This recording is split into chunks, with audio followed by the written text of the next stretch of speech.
top advisor is heading to Phoenix, working with the VA as part of that review. And we continue to proceed on a lot of fronts when it comes to veterans benefits and veterans affairs. It is also the case when it comes to the Summit on Concussions that this is a matter of interest to and concern to millions of families across the country. So it's entirely appropriate to focus some attention on that issue. Let me move up and back. Z. Thanks, Jay. In terms of the scope of Rob Davis' investigation at PITS, is he solely focused on these specific allegations that have come up, or is he looking at these broader, long-standing issues at the VA as well? Let me just clarify that Rob is not independently investigating. He is helping the Secretary conduct the review that the Secretary initiated. So for the scope of that review, I'd refer you to the VA. So they're not. So Rob's not going over there to deal with any of the other existing issues with the VA. Still long wait times for veterans coming back. Regardless of whether or not there's an attempt to change how those wait times. I mean, I think those are fair questions, but I would refer you to the VA, which is obviously the organization we're talking about here, and the review that's being conducted is one that has been directed by the Secretary of VA. And in the case of the IRS, the president put it as that he gave a window. I think when Dave Merkel went over there in terms of when he wanted to report back on in terms of those specific allegations. Does the president has given the VA a timetable on what he wants to see? I think I was asked that, and I'm not aware of the specific timetable. I believe Secretary Shinseki has addressed this question, and I would refer you to him and to the VA. John.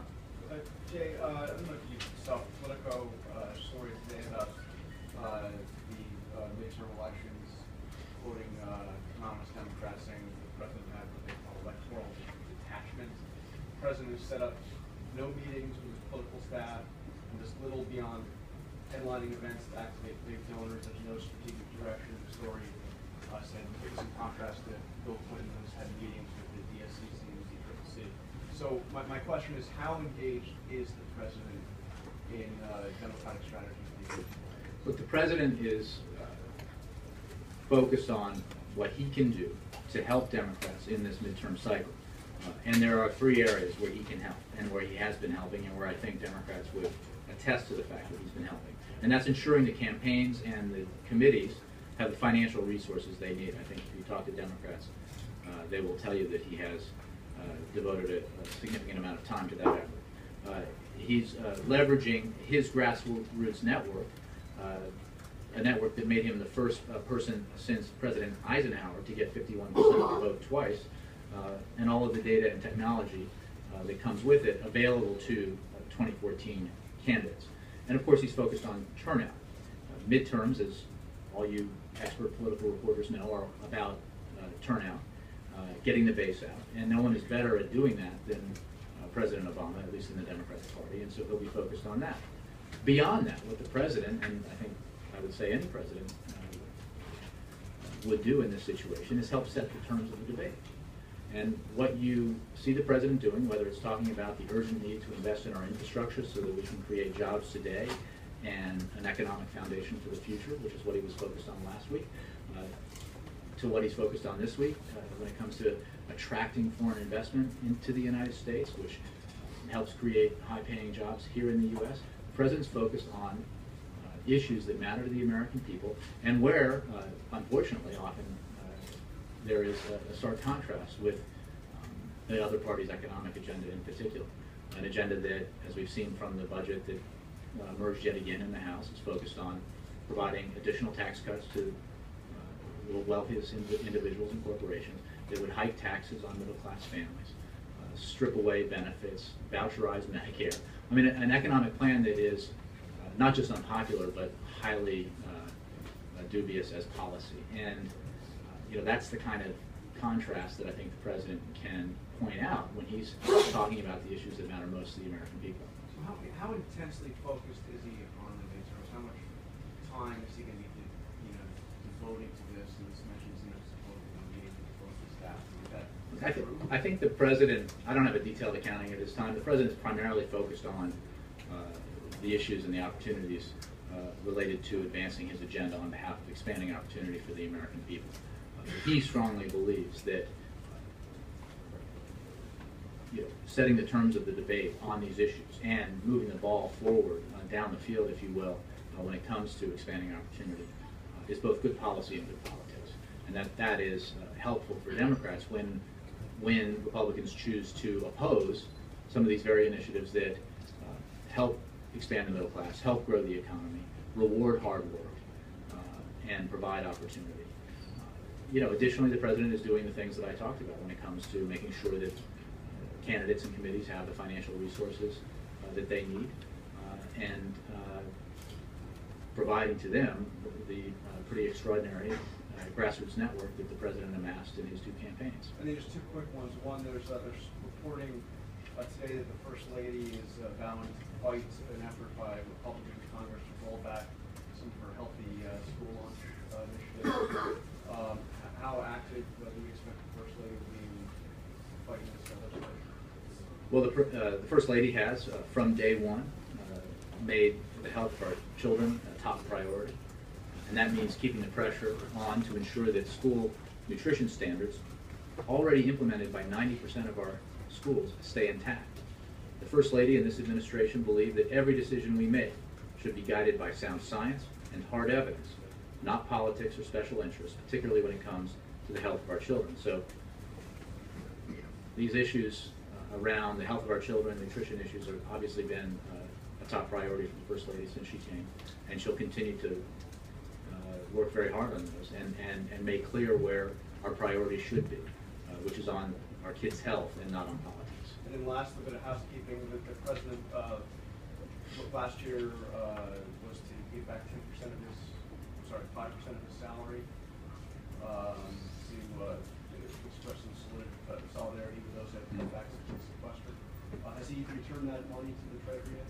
I believe the answer to that is yes, but I'll check for you. Yeah. Peter, didn't I call on you already? Not yet. I was just trying to Jenna seemed like he asked me questions. Honest answer. What do you guys think? Honest answer. General Motors today announced 2.4 million more cars to be recalled. I think the total year to date is now something like 15 million plus. Should the U.S. people be disappointed in the lack of transparency by General Motors given the fact that the U.S. people helped bail it out? Well, again, these are, as I think we talked about earlier this week, these are enforcement actions, and I would refer you to DOT and to the Highway Safety Transportation Administration for the actions they've taken with regards to penalties. In terms of decisions by the GM itself to recall vehicles, I think, again, that would be something that DOT might better address. But I guess given the fact that a lot of these issues sort of bubbled up during the government oversight process when they were considering a bailout, what does it say about the government's ability in terms of its oversight that none of these things came up during that time? Well, you're asking pretty technical questions about the Highway Safety Transportation Administration. I would refer you to them. What I think is absolutely important as a general principle is that every automobile manufacturer, foreign or domestic, be held accountable when it comes to safety matters. But in terms of enforcement of these issues and decisions around recalls, I'd have to refer you to DOT and to the companies themselves. Can you give us a sense of how often the president is updated in terms of the breadth of what's going on in General Motors right now? The U.S. has been paid back all the money, so I'm just trying to get a sense that given 15 million is a massive number, and that the U.S. is behind the bailout. I just don't have I haven't had that conversation with him. Leslie? Jay, Congressman Woods yesterday came out against the nomination for Judge Long. Just wondering the White House is still trying to nomination, if they change anything, and how much being held or how much work have you done with Democrats that have been unhappy with the nomination? As you know, Leslie, because I think we talked about it a lot last week, it is important to understand the process by which nominations come into being. And I explained in some detail how this nomination arose. We had been trying to fill these judicial vacancies for more than 3 years, but 2 of the president's nominees were blocked for nearly 11 months and were returned at the end of 2011. So our choice is and was clear. Do we work with Republican senators to find a compromise, or do we leave seats vacant? 4 of these vacancies are judicial emergencies, and we believe it would be grossly irresponsible for the president to leave these seats vacant. Judge Michael Boggs was recommended to the president by Senators Isaacson and Chambliss as part of a compromise to fill a total of 6 judicial vacancies in Georgia. The 2 senators have now also agreed to support the president's nomination of Leslie Abrams to fill the 7th vacancy. So again, this is a recommendation from the 2 senators. It is our view that he is qualified for this post. His track record as a state trial and appellate court judge demonstrates that he is qualified for the federal bench, and we obviously support his nomination. But it is important, again, when you report on the general picture here about this nomination and how the process works and compromises come about, that you have all the details. John Christopher. Thanks, Jerry. Again, with the elections coming up in Ukraine in 5 days, do you have any insight at all as to who, what entities may in fact on election day be at the polls, for example, monitoring the procedures? The OSCE has, as I understand it, dispatched or will dispatch quite a number of election monitors. These international entities? Yes, the OSCE, I believe, I don't have the demographic breakdown, but individuals from a variety of different countries. I think a relatively small percentage of them are Americans, but it's all overseen by the OSCE. And if they're NGOs perhaps involved? You would have to ask them, but I think it's a substantial number. And they have been monitoring the prelude to the election and the preparatory work that Ukraine has done, and they have given reports on that work and generally very positive reports about the work that's been undertaken by the Ukrainian government to ensure that there is a free and fair election on May 25th.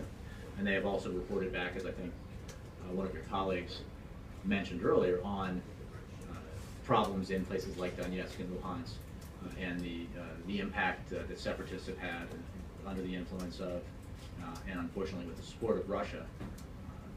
We continue to call on Russia to use its influence for good, if you will, to allow all Ukrainians the opportunity to vote in a free and fair democratic election on May 25th. Thanks, Jim. Bill, last one. Jay, back to judicial nominations. As you know, David Barron is also held up in the Judiciary Committee. The White House has released the one memo related to the Alawi drone attack. Does the White House plan to release, as some senators have suggested, any and all memos written by David Barron on drone related? What I can tell you is a couple of things. First of all, David Barron is enormously qualified for this judicial post. He's a respected member of the Harvard Law School faculty, a former acting assistant attorney general at the Department of Justice, and a former Supreme Court clerk. The administration is working to ensure that any remaining questions members of the Senate have about Mr. Barron's legal work at the Department of Justice are addressed. Last year, as you know, members of the Senate Judiciary Committee had access to the memo you referred to, and I would note that in his committee vote, Mr. Barron received unanimous Democratic support, and we're confident that he will be confirmed to the First Circuit Court of Appeals and will serve with distinction. I would also note that questions have arisen regarding what materials the administration has made available as the Senate evaluates Mr. Barron's current nomination. The administration has made available unredacted copies of all written legal advice issued by Mr. Barron regarding the potential use of lethal force against U.S. citizens in counterterrorism operations. And anticipating any question about public release, I would refer you to the Justice Department. All written legal advice issued by Mr. Barron has been made available to members of the Senate as part of their deliberation. And advice for the use of drones against non-U.S. citizens? Have those memos been released, or will they be released as well? Again, I think you're using release a little loosely, but made available to the Senate is what I mean, senators.